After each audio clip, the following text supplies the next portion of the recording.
Hello everyone.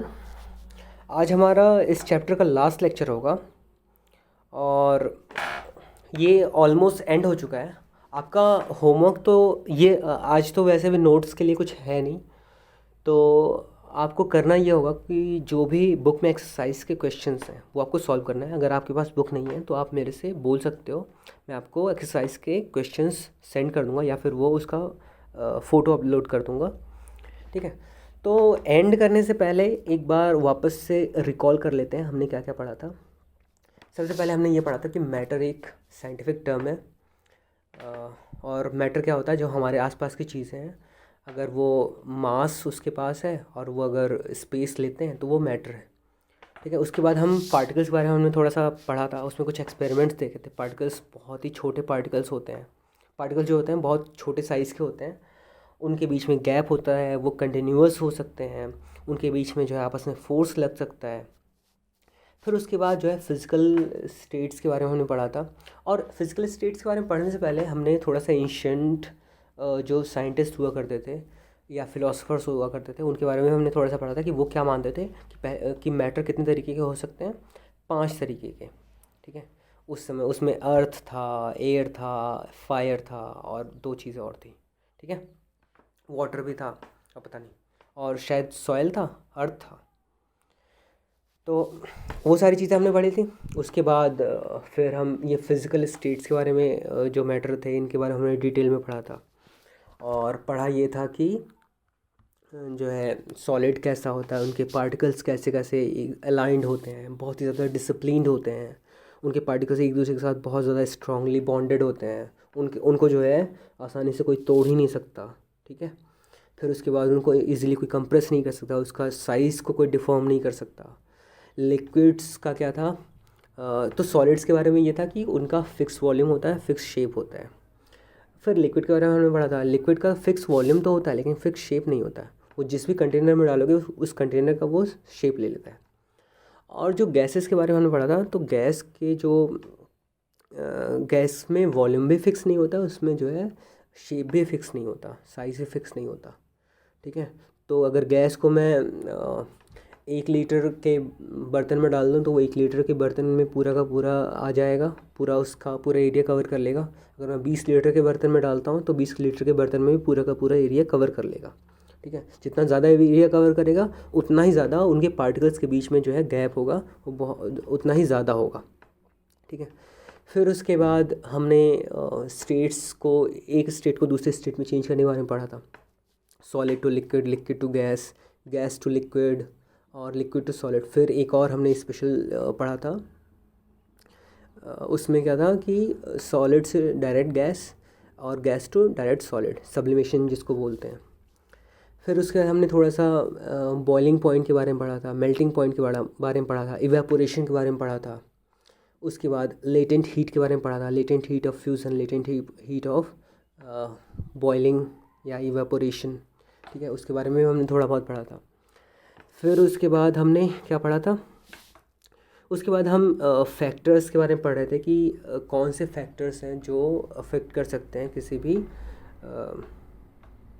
भी process को, या सॉलिड से लिक्विड या लिक्विड से गैस का जो ये ट्रांसफॉर्मेशन हो रहा था एक स्टेट से दूसरे स्टेट में, उसके बारे में हम थोड़ा बहुत पढ़ रहे थे, कौन कौन से फैक्टर्स उसको अफेक्ट कर सकते हैं।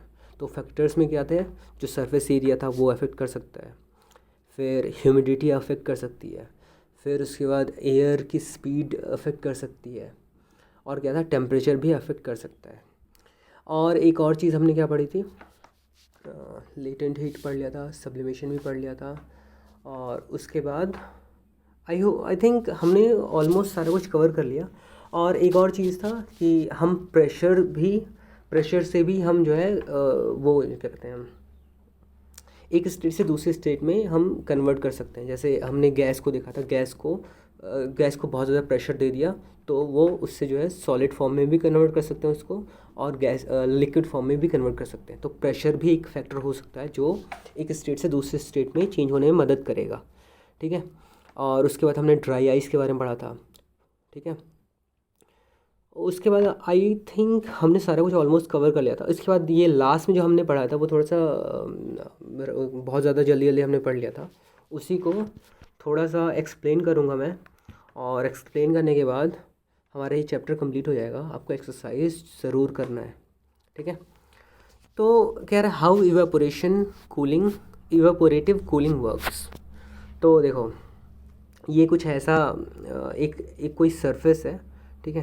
सरफेस क्या मतलब, वो आपने देखा होगा ये आपके घरों में अगर कूलर वगैरह होगा तो कूलर में वो कुछ लगता है, कुछ घास लगता है। तो वो घास क्या कर रहा है कि जो बाहर का एटमॉस्फेयर होगा, बाहर के एटमॉस्फेयर से गरम गरम हवा इसमें घास में आएगा। घास में पूरा का पूरा एयर जमा हुआ है, ठीक है। पूरा का पूरा एयर इकट्ठा हो गया, क्योंकि घास के बीच में गैप्स बहुत ज़्यादा है। तो जहाँ जहाँ गैप्स होगा वहाँ वहाँ पे एयर आके इकट्ठा हो जाएगा। वो भी किस तरह का एयर होगा, वार्म एयर होगा। अब ऊपर से पानी चलता रहता है, जो पंप होता है, पंप जो है पानी को ऊपर से ऐसे गिराता रहता है, और ये जो पूरा का पूरा घास है, ये घास पूरा का पूरा गीला हो जाता है, वेट हो जाता है। तो जो वार्म एयर होगा, वार्म एयर पानी के साथ मिलेगा तो क्या करेगा, जो भी एयर बाहर रिलीज़ होगा उसका टेम्परेचर डाउन हो जाएगा। क्यों? क्योंकि वाटर उसमें एब्जॉर्ब हो चुका है।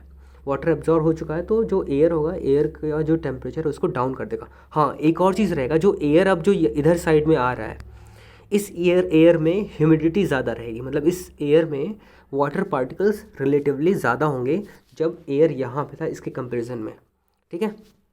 तो ऐसे ही यही यही प्रोसेस होता है पूरा का पूरा उसमें वाटर कूलर में, जो आपके घरों में गर्मियों के मौसम में आप देख सकते हो। तो जितना ज़्यादा गर्म हवा होगा उतना ही ज़्यादा आपको यहाँ पे ठंडी हवा मिलेगी, ठीक है। यही पूरा प्रोसेस होता है। ये प्रोसेस आपको क्लियर हो गया होगा अभी तक, ठीक है। तो इसीलिए बोला जाता है कि ठंड के मौसम, अगर मान लो बारिश वगैरह हो गई तो बारिश के मौसम में उतने अच्छे से आपके रूम को ठंडा नहीं कर पाता। क्यों? क्योंकि ऑलरेडी बाहर का एटमॉस्फेयर जो है ठंडा है, एटमॉस्फेयर ऑलरेडी ठंडा है, तो बाहर जो एयर पार्टिकल्स थे वो ऑलरेडी ठंडे थे। तो उसको जो तुम वाटर पार्टिकल्स उसमें मिला रहे हो, तो अब उसमें जो है टेम्परेचर में कोई गिरावट नहीं आ रही है। तो जब टेम्परेचर में गिरावट नहीं आएगी तो जो है उसके टेम्परेचर में कोई फ़र्क ही नहीं पड़ेगा।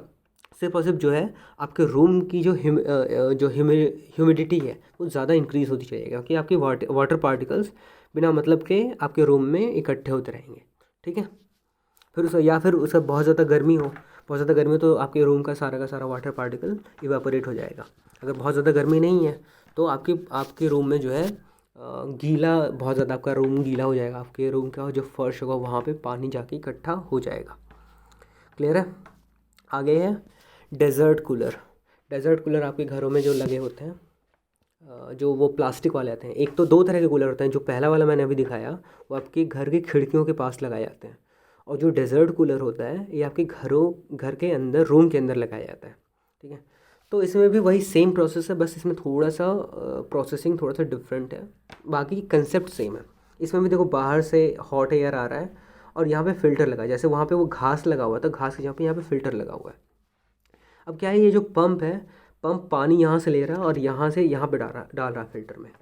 अब फ़िल्टर के थ्रू जब जो एयर पास करेगा, वो एयर और पानी आपस में मिलेंगे। एयर और पानी वापस मिलेंगे तो जो एयर का जो टेम्परेचर था, जो हॉट एयर था उसका टेम्परेचर था वो डिक्रीज़ होगा, और वो जो है एयर डायरेक्टली ये यहाँ से सक करता है, इसका जो फ़ैन है वो सक करता है और वो बाहर निकाल देता है। तो आपको जो हवा मिलती है वो ठंडी हवा मिलती है, ठीक है। तो कूलर का कॉन्सेप्ट आपको समझ में आ गया होगा। इस चैप्टर में बस इतना ही था और कुछ भी नहीं था।